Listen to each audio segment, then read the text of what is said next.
Hello, everybody, and welcome to another Prospect Corner here presented by the Hockey Writers. I am your host, Matthew Zator, and once again, joined in by my co-host, Peter Baracchini and Devin Little. And as you can see, we've got Greg Boysen back on the show as a guest. Welcome back to the Prospect Corner, Greg. How's it going? You're over at CHGO Sports. You're covering the Blackhawks. How's it going? It's been amazing. I haven't worked a day since early March, so it's been awesome. It's great to be back here, talk some prospects again. You know, the last bit at when I was at THW, it was a lot of prospects talk. It was a lot of AHL talk, and then I got thrown right into the middle of the Blackhawks beat for the last 2 months of the season. So it's nice to get back to talking prospects, especially since, you know, for the next few years here in Chicago, that's kind of all we're going to focus on, because it's like pay no attention to the team in the United Center. Let's focus on other stuff. Yeah. Yeah, so it's great to have you back on the show, and we're going to have some fun today. We're going to do a mock draft. Devin hinted to it on Grindline yesterday. We're going to be doing a full top 16, the lottery picks today. So before we get started, of course, this week's show is being brought to you by the Hockey Writers Sports Betting Guide, a brand new source for your daily sports betting odds, lines, props, and futures, as well as some daily fantasy strategies and analysis. Make sure you're following THW Bets on Twitter and Facebook to get the latest on everything sports betting. Also, of course, if you decide to bet, please do so responsibly. If you or anyone you know has a problem with gambling, please check out those resources in the description below. So, like we said, we're going to be doing a mock draft, and Devin is going to join in. Last time we did a mock, it was Greg in his spot. So we're going to have four of us doing it here. I believe Andrew was part of that as well, the last mock draft. So we're having another great one here. Now that the picks are finalized in the top 16, barring trades, of course, on the draft floor before then, we're just going to dive in here. So Montreal Canadiens got the first overall pick, and that, according to our random draw here, and it was random, I did throw it into a randomizer. Greg doesn't believe me, but I did. I didn't video it, so I guess I don't have any proof. But yeah, Montreal Canadiens, and Peter, you've got the first overall pick. You're going to be the GM of the Canadiens. Who are you picking? You are on the clock. Who are you choosing first overall? Yeah, you probably should have got like a screen grab or something like that, yes, just to have your back or whatever. So with the first overall selection, the Montreal Canadiens are proud to select, and there should be no hesitation with this at all, from the Kingston Frontenac, Shane Wright. Dynamic two-way playmaking center with a fantastic shot. Everyone can look to the fact that he had a slow start at the beginning of the season, how he wasn't as productive as he probably should have, but he picked it up in the second half, and it showed. 94 points for the season. I believe he was about 5 or 6 off from McDavid's 99-point total, or just in that range where he was close to matching him, even though McDavid played a few games less. He was on par to match his sophomore season. But the Montreal Canadiens needed depth down the middle. They have Nick Suzuki already, promising player, but you have someone with a little bit more, not say upside or potential, but you have another dynamic player up the middle that can be a solid 1-2 punch for you in the future. And the fact that he's got the size, he's got the awareness, the vision, the two-way ability, to me, it's a no-brainer. You can't think anything else, despite some of the other options that are going to follow after this. Shane Wright is the number one pick for the Montreal Canadiens. Yeah, I mean, I believe that's probably going to be the case when it gets going too. So Montreal Canadiens, Shane Wright, welcome to Montreal, the pressure-packed Montreal. So have fun. Second overall pick, New Jersey Devils won that via the draft lottery, once again winning a lottery, moving up from, I believe it was 5th overall according to the odds. So they're second overall, and Devin, you've got the privilege of choosing for the New Jersey Devils. Of course, we're not doing trades on this, so barring that, I mean, they may trade it. So, but they do have the second overall pick according to this mock. Devin, who are you choosing for the New Jersey Devils? Stay tuned, because we are going to talk about whether or not they're going to trade it. But with the second overall pick, the New Jersey Devils are going to select out of TPS in the Finnish Liga, Juraj Slafkovský. Yes. Now, on our little recap show following the draft lottery results, I said that the New Jersey Devils had options with the second overall pick. Yeah. And the reason why they have options is because while I don't think Slafkovský is the second best prospect in this class, he's a damn good one. Yeah. But the second best prospect is a center. And they have an abundance of players who can play center. They have 2 first overall centers on their team already. So I think the New Jersey Devils can kind of steer towards team need with this second overall pick. And if you're getting a guy like Juraj Slafkovský to fill a team need, he's going to do damn good things for them. Just 10 points with TPS this season in the Finnish Liga. But the stat line does not reflect how good of a player he has been. He obviously burst onto the scene at the Olympics this year. He's just a big old dude who has the skill that doesn't necessarily reflect his size. He's shifty like a smaller forward, but he's big. Like, I think he's going to add something to the New Jersey Devils lineup they don't have right now, that size and skill combination. And I would not be surprised to see him do really great things alongside players like Jack Hughes and Nico Hischier. So, like I said, with the second overall pick, the Devils are going with Slafkovský. I mean, it wouldn't be a bad pick for the Devils. I mean, they do have a lot of great centermen already. Their wings, I mean, they have Holtz. They've got some guys down there as well. But you don't pass up a guy like Slafkovský, who's, I mean, he's doing it again. I mean, he's playing for Slovakia at the World Championships right now too, and 2 assists already. Yeah, like Peter said. So I mean, he's just keep producing international play too, and he's just going to build up his stock even more by the time the draft goes in July. So great pick for the Devils. We'll see if they actually goes there when the draft gets going.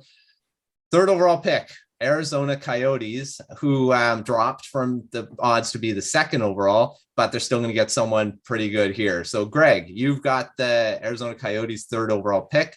Who are they choosing? Well, this is the pick where whoever gets chosen gets to go from playing junior college European arenas and actually go play in a smaller arena next year. That rarely ever happens. So enjoy playing in front of 2,500 people. We're going to go back-to-back Slovakians, and the Arizona Coyotes are going to take defenseman Simon Nemec out of Montreal Slovakian League. You have to, if you ever want to get this thing right in Arizona, you got to build from the back out. Enough of these centers that you trade in 2 years, enough of these wingers. You got to start playing defensive hockey, and Nemec is the best defenseman in this draft. He's going to be a top pairing defenseman. He's played significant minutes versus men in the professional Slovakian league for the last 2 seasons as a teenager. He's got a ton of international experience. Wherever Slafkovský's been, Nemec has been to World Juniors, World Championships, Olympics. He's done it all. He's got a ton of experience. His coming out party was at Hlinka Gretzky Cup last summer. Had a huge tournament, was probably the best, not just the best defenseman, maybe the best player of that tournament. Well-rounded defenseman, can move the puck, very smart when he has it.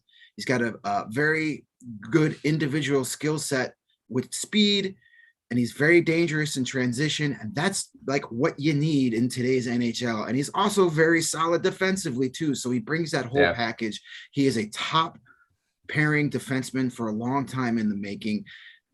I know people at number 3, you want to take that franchise altering centerman or winger. That's not there. So why don't you take the defenseman that you can build a team around for years to come, or maybe trade them for something really good in 3 years, like they do with all their first round picks. And it's not out of the question that Nemec goes in that range. I mean, there's talk that he could go second overall, and there was even, some people had him at first overall at some point. So it's a great pick for Arizona. I think he definitely would do well there. They need, who do they have on defense really in the future? Chychrun is probably going to be traded. So, they don't have a guy like Nemec in their system. So definitely a great pick for the Coyotes. And The next pick, 4th overall, the Seattle Kraken, who picked Matty Beniers at 2nd overall last draft. So now there's a guy there that, and I've got the pick for the Seattle Kraken. Seattle Kraken are proud to select Logan Cooley from the U.S. National Development Team to join in with Matty Beniers. You got 1-2 punch of Beniers and Cooley for many years, and you need center depth in this league, and having 2 guys like that on your team. Now that he dropped to 4, Kraken they would have picked Nemitz. I had him there, so Jiricek would have been another name to go, but when Cooley drops to there, the Kraken, you pick him, you run. You get Beniers and Cooley for the next bunch of years. Great pick. Like we've talked about Cooley many times in this show. Great 2-way center. He's already ripped it up at the World Juniors, whatever time there was there. He looked good at the under 18s as well. So, Cooley is just that type of guy. He's just does everything well. He can score goals. He can defend. Like I said, I think it was last episode that I believe he could play in the NHL right away. Even if it's not in that top 6, he could play in the bottom 6 just because of how good he is all around. So Cooley, go to Seattle, have fun with Beniers as your partner in crime. So that's the Kraken. They're going to get Cooley there at 4th overall. 5th overall, Philadelphia Flyers. This is a team that rebuilt their team quite a bit in the offseason. Didn't work out too well. Traded Claude Giroux to the Florida Panthers. So now they're in need of some guys. So Peter, you've got the Philadelphia Flyers 5th overall pick. Who are they choosing? Yeah, looking at their depth chart, they don't have any solid right shot defenseman, and I'm pretty sure you can understand where I'm going to go with this pick. Aside from Ryan Ellis, but with the injuries that he's dealt, you want to have some stability on the back end. Cam York is a phenomenal defenseman, but he's a left-handed shot. So why not go with a top pairing of, this player that I'm about to mention? The Philadelphia Flyers are proud to select David Jiricek from HC Pleasant. We've seen the skill set that he can have. He's just always in attack mode, and you need to have that kind of player, that game-changing defenseman who could rush the puck. And we just saw recently that he scored a howitzer of a bullet in the World Hockey Championships in their first game. So to have that offensive awareness, to have that ability or player to walk the line and not be afraid to shoot, to get the puck on net, play with a bit of an edge. He got suspended, I believe, earlier on in the season as well. Kind of has that mentality of the Broad Street Bullies kind of thing, from the past, where he isn't afraid to be physical. So the fact that you got the offense, you got the intensity on the back end in Jiricek, who's always got an insane amount of work ethic and is always engaged in the play. That's what the Flyers need on the back end. Obviously, you could go forward, but at the same time, it's when you have a defenseman like David Jiricek, who's up at the tops of top defensemen of this draft class with Simon Nemec, you got to take it. You just can't pass up on that opportunity. Yeah, Jiricek's been all over the rankings quite a bit. Because of his injury and stuff like that, but he's still, his ceiling is quite high. A lot of people say he's probably going to be the better defensively in the future. So in a 2-way sense. So I think that's a great pick for the Flyers. They do need to, like we said, they did rebuild their defense a bit, but they're going to be probably trading a few of those guys. They're veteran guys. They're not, and Cam York, like you said, is a great piece there, but to get Jiricek there as well, that's a good building block for the future. Let's move to the next one. 6th overall pick belongs to the Columbus Blue Jackets. And it came from the Chicago Blackhawks in that Seth Jones trade after the conditions and all that stuff got sorted out. Greg, and this is the one that I didn't randomly pick. You've got that pick. Who are the Columbus Blue Jackets picking? Why are we not doing snake drafts here? Why is this? I didn't come back to be shamed and ridiculed here. So I will begrudgingly make this pick for the Columbus Blue Jackets. To me, it looks pretty obvious. Finnish general manager, Finnish goaltender, Finnish star winger. Why don't we get another Finn Joakim Kemmel is going to be the pick out of Finland for the Columbus Blue Jackets. The Blue Jackets have 2 picks. They're going to have another pick here and a few picks. So I know they could probably use some more defensive help. You got another first round pick to maybe do that. But get another goal scoring Finn. You can't go wrong there. You know, he had a huge start to his season in Liga, but then had a little bit of an injury problem and then was not as effective coming back, but still had a pretty decent season with 15 goals and 23 points in 39 total games. Had a real nice U18 World Championship tournament with 6 goals in 5 games. You know, he's a really good skater, well-rounded winger. He's got a lot of those NHL attributes you look for. Not the biggest guy in the world. He's just under 6 feet tall. But again, this day and age, you can, you know, it's not the nail in the coffin that it was, say, 10, 20 years ago. Plenty of really good players out there under 6 feet tall. So he's got skill, he's got speed, he can carry the puck up ice, and he creates a lot of scoring chances, not just for himself, but for his teammates as well. A very good passer, but the shot is what draws your eyes to him. He's got a really nice shot. He can finish. You know, despite that lack of size, he still plays very hard. He's not afraid to engage physically or go into one-on-one puck battle. So I think he's definitely a top 6 winger in the making. And I said, you know, throw him in there with Patrick Laine. You could have something really nice there for Columbus for a while. So that's an easy pick for me, even though I didn't want to make it.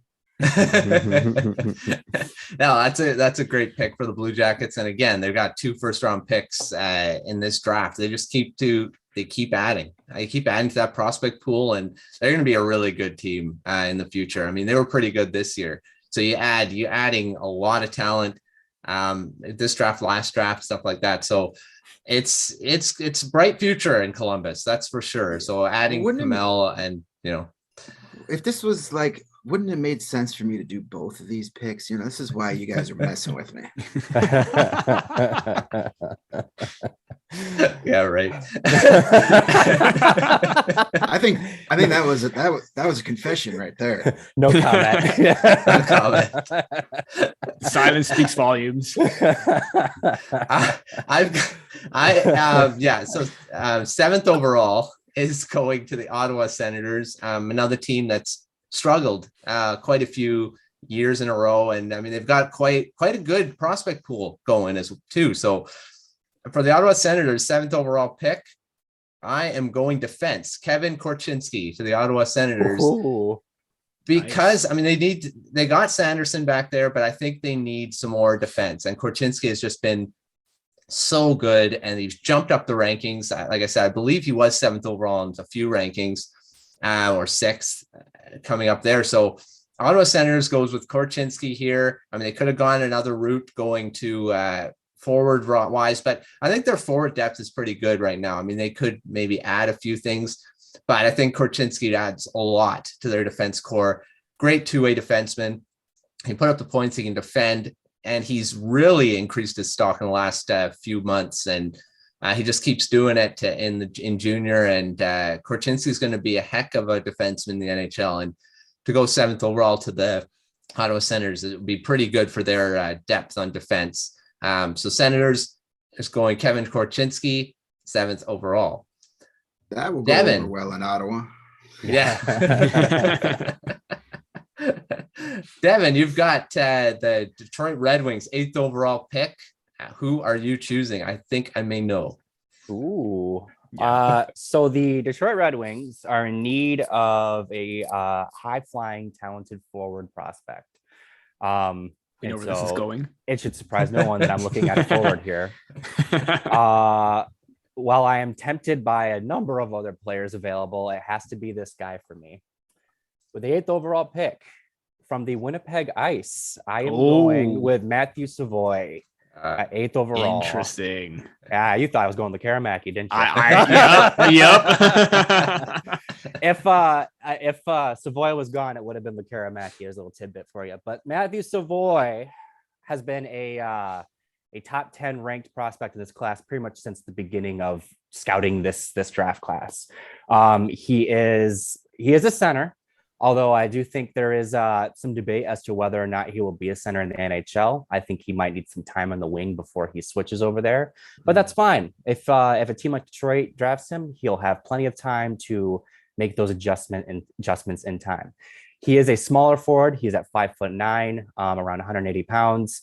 But he's one of those typical undersized players that you should not judge him by his height. He is dynamic as all get out. He can score just as easily as he can make plays. He reminds me a lot of Braden Point. And let me tell you who drafted Braden Point. Steve Yzerman. Yeah. And I think that having the opportunity to draft someone who could be a top 6 center and has all the same skill set as Braden Point, I think that's going to be attractive to Yzerman. And I think that is more or less the exact type of player that the Detroit Red Wings are looking to add into their prospect pool. So I am pleased to add Matthew Savoy to the Red Wings prospect pool. Yeah, that's a great pick. I was hoping he would drop down to where the Canucks are, but I don't think he's going to drop that far in the real draft as well. So great pick for the Red Wings. Savoy's going to be, like I say, he's going to be a heck of a player in the NHL. I mean, yes, he's undersized, but he's so dynamic and he's not afraid to go to those dirty areas. Like we've said in the past, he's just not afraid to do that. So I think he's going to be really good for a long time. And like you say, Braden Point's a great comparison for him in the future. So a great pick for the Red Wings. Buffalo Sabres, 9th overall pick. Again, this is another team that's struggled in the past to perform at present time, but they do got a lot of pieces in the future that could potentially be great. You got Owen Power already there. You got Darlene's taking the next step. But I think they're still a little ways away with their prospects. So 9th overall pick, Peter, you're on the clock. Who are they picking? Well, now that, Lekara-Mackey is available, that just puts a damper on everything. I mean, I'm pretty confident that I'm still going to go with this pick. With the 9th overall selection, the Buffalo Sabres are proud to select from the Pelicans in SM Liga, Brad Lambert. And this is all based on upside potential and everything like that. Forget the offensive production, because every team that he's been, or the Pelicans that he's been on, it has not worked out this season. Has the hands, has the vision, has the awareness, the work ethic. And we saw him, especially with that early start to the World Junior Championships, how he was looking to improve his stock drastically, and it looked like that. But looking at their center depth, I mean, they have Cousins, they have Krebs. At some point, Cody Eakin is going to phase out. Drake Caggiula, same thing. Mark Jankowski. You want more depth to have, and Brad Lambert's projectability is going to be a solid top 6 center. So to have that depth of Cousins, Krebs, who can also play on the wing, so you could rotate him and out, that just makes Brad Lambert an obvious choice right now, where you have Cousins and Lambert as your possible top 2 centermen for the future. So yeah, I mean, the production is going to be a big question mark, but at the same point, he has all the tools and the skill set. If he puts it all together, and based on how the prospects in the Sabres system are becoming noticeable, we saw what they did with Tage Thompson. Jack Quinn's on fire right now. Expect Brad Lambert to get the confidence in the system that appears to be trending in the right direction. Yeah, I mean, Lambert is going to be, I don't think, like everyone's saying, he may drop quite a bit down, and there's even, I think Craig Button had him in the 2nd round, which is insane. I don't think he's going to drop that far. I think he's still going to go in this range. So definitely a great pick for the Buffalo Sabres. Add to their pool that's getting, like you said, getting stronger. Jack Quinn's going to be probably in the Calder running next year. We didn't really talk about him in that Calder discussion last week, which I believe probably would be part of that discussion for sure.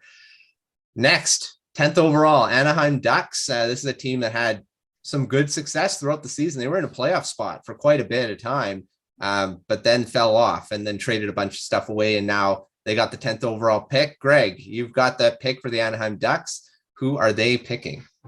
This was a tough decision to make, because when you look at their prospect pool, they got a lot of really good, talented players. They've got a lot of young guys already in the league. Of course, we know Trevor Zegras, Jamie's Draisaitl on the back end. Troy Terry had a breakout season. then you look at their prospect pool, and there's a ton of talented forwards yet to come. They've got a really good goaltending prospect. So I'm looking, if I'm the Ducks GM, I'm going to look on that back end. They do have a couple of nice prospects in the system still with Zellweger and Jackson Lacombe.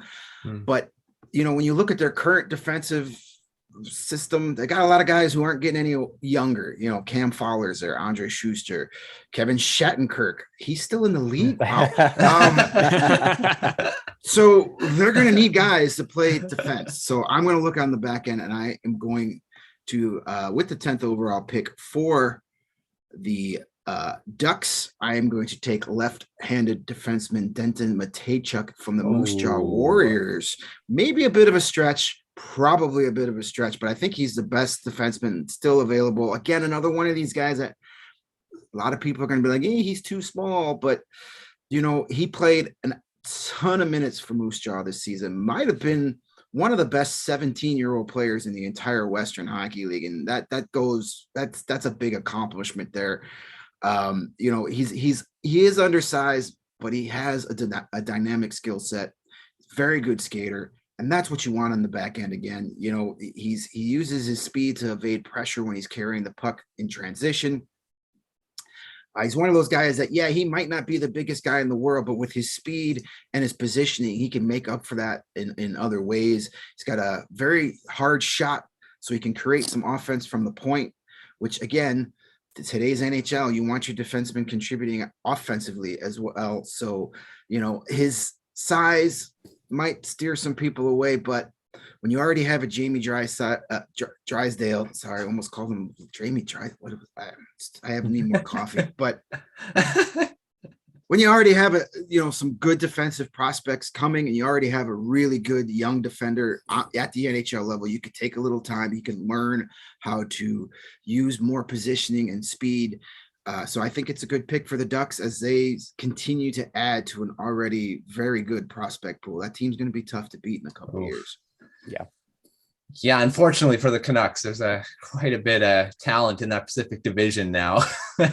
So let's move. That's a great pick. Obviously that Matejchuk was on my list for the Canucks. So not really happy he's gone that high, but he probably will go quite a bit higher than the 15th. But we'll see when that happens. But definitely a great pick for the Ducks already. Like you said, Zellweger is a heck of he's played so well in the junior.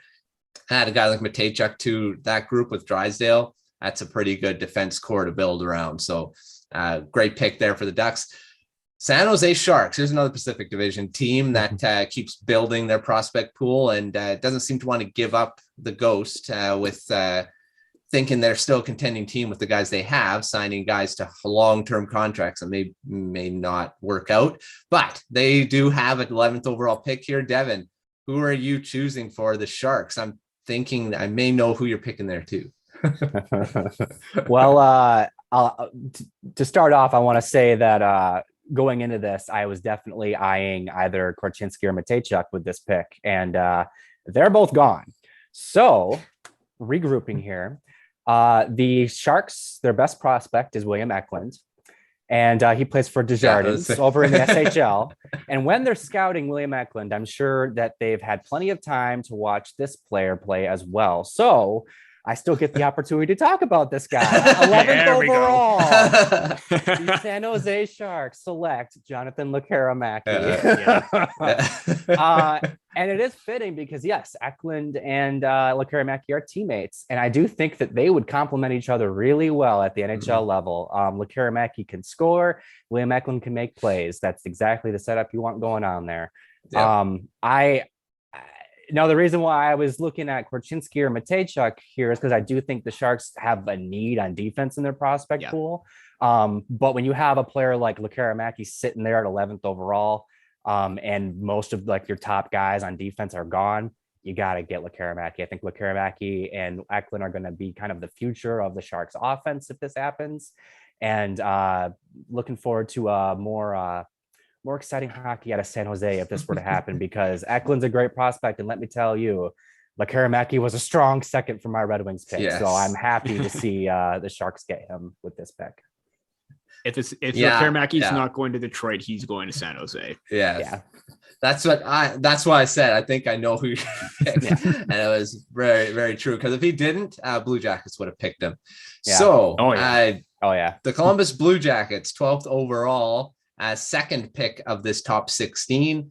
They are going for Connor Geekie from the Winnipeg Ice, teammate of Matthew Zator. He is a centerman. Part of what needs the Columbus Blue Jackets need is that center depth. And Kent Johnson, not confirmed to be a top line center or even a center in general. He could be a winger. Connor Geekie would add that. I mean, he's a polarizing prospect. He's dropped all over the place throughout these rankings, but I still think he goes around this place. Mark kind of mentioned it on Union Junction about a guy that they could be looking at. I believe Connor Geekie, if he's if Savoy's gone, which I believe he probably would be, Detroit probably would pick him at that point. Columbus will go with Connor Geekie. So he is the Columbus Blue Jackets 12th overall pick.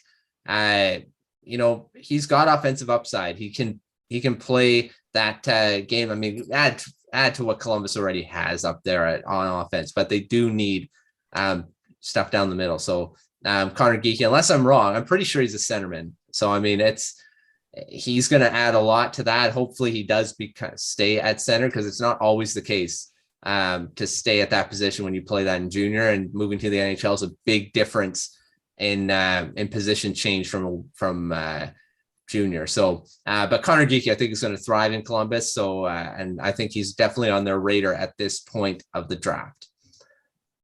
So 13th overall, we're getting through here. Greg, you've got the New York Islanders, 13th overall pick.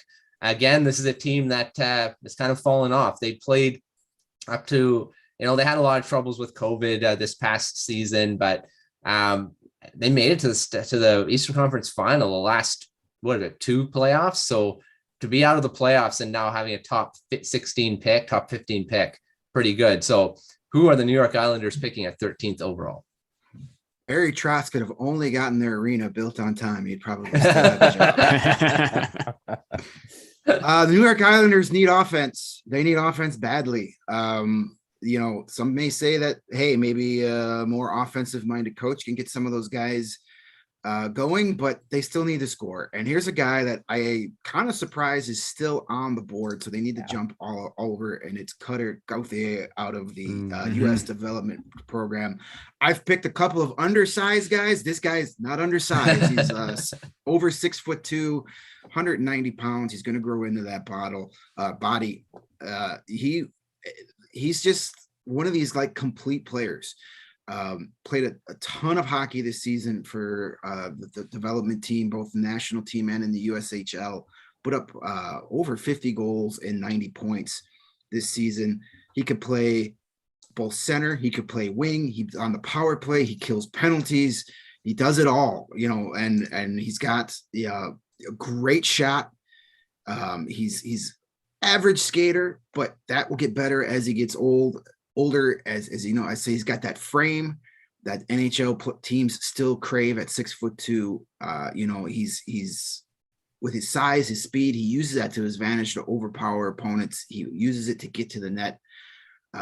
It's exactly the type of player a team like the Islanders need. Get some young size, talent, some skills. I mean, he's a guy that you put him on a line with Matthew Barzal, and that could be a pretty formidable line, because he can go out there and create the space, and then Barzal can get it done from there. So I don't think the Islanders would have expected him to be on the board, but if this happens, they're going to do cartwheels up to the podium to make this pick. Yeah, well, they already got a pretty good guy down in the second round in Atu Ratu. So to have a guy like Gauthier drop that far, and to them, I think they'd be really happy to grab him there. Like I said, he's got great size and would probably fit in really well in the Islanders system alongside Barzal. So that'd be a great pick at 13th overall for the Islanders for sure. 14th overall, Winnipeg Jets, another team that hasn't had much success.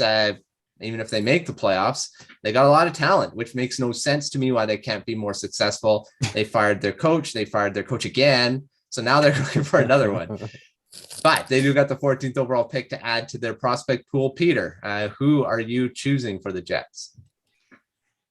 Yeah, this is difficult, and I'm going back and forth between two players. I know I got to make a decision quickly right now, but if I have to pick, I am probably going to go with, and I'm probably going to regret it no matter what, because I love both of these players. The Winnipeg Jets are going to select from the National U18 program, Rucker McGroarty. Really a Jets pick, and that's mainly because of the uncertainty surrounding Mark Scheifele and his positioning and where it's going to go from here. You have Pierre-Luc Dubois, but he's also on the wing. You have Cole Perfetti coming up. You already have Chaz Lucius in the system, as well as one of your top picks from last season or last year in 2021. So you have good depth, but they need to find that score. You have one in Kyle Connor, but to have one with the fantastic shot, the playmaking abilities that he can possess, and he just absolutely dominated the U18 tournament with 8 goals, scored key moments, especially when USA needed him to captain the team to a silver medal. Again, favorites throughout the whole entire tournament. Even though I picked Canada, they were one team to always keep an eye on because they had that chemistry. But at the same time, he's got the mindset, the physicality, the presence to play in your face in that Winnipeg Jets type of hockey. And for me, it was tough toss up between him and Liam Ogren, both center, both big players. But I think Rucker McGroarty, with that kind of physicality, he's most suited for that team, but also very strong at the position, does a fantastic job. Again, fantastic shot. Great offensive awareness. Skating has improved, so I think they would be willing to take a chance on him at 14. Oh, yeah, for sure. I mean, McGroarty is one of my favorites. I think he's probably one of the more skilled players in this draft. And like you see his highlight reels, I mean, he is a human highlight reel at points. So McGroarty's a great pick for the Jets. Like you said about Scheifele's uncertainty there. They need centerman, and McGroarty can actually add that. I mean, not right away, obviously, but in the future, he's going to be a pretty good top 6 center. I'm excited to see him in the NHL, regardless of the team that he goes to. So if he was still here, I would have considered it for the Canucks, who have the pick right now, 15th overall. There's a lot of places that Canucks can go here. I mean, they need everything. So, I mean, they do. I mean, their prospect pool is very thin. They need defense. They need forwards.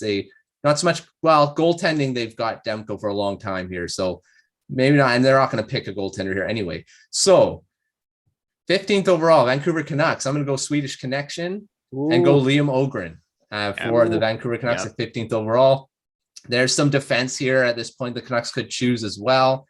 But the guys that I would think the Canucks would be looking at, Mintyukov would be another name they could go here. But like I said, you take best player available. And to me, Liam Ogren's the best player available at this point of the draft. I mean, he fulfills that need as a centerman, which the Canucks need. I picked the wrong. Yeah, Ogren, he's a winger. But again, you need offense. And the Canucks just don't have a lot coming. I mean, you got Klimovich, who knows? I mean, the thing is, he was a second round pick, but he doesn't have a really high ceiling to be a top line player. And Ogren definitely has the ceiling to be a top line winger. And you're looking at what he's done with the Djurgården, with Lekaramaki and Noah Ostlund, who the Canucks could have gone for as well here.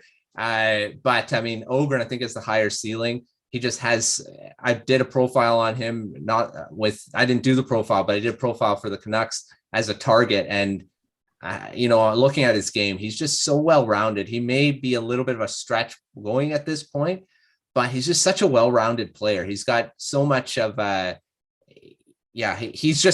he can play, even if he's not in a top 6 role, he can play that bottom 6 type game as well. So Liam Ogren is the Canucks pick at 15th overall. 16th overall, Buffalo Sabres get another pick. They via the Vegas Golden Knights, who is another conditional pick, and it went to the Sabres. So, Devin, who are you choosing for the last pick of this mock draft, the Buffalo Sabres? Well, after adding Brad Lambert at 9th overall, the Buffalo Sabres are going to continue to bolster their future offense.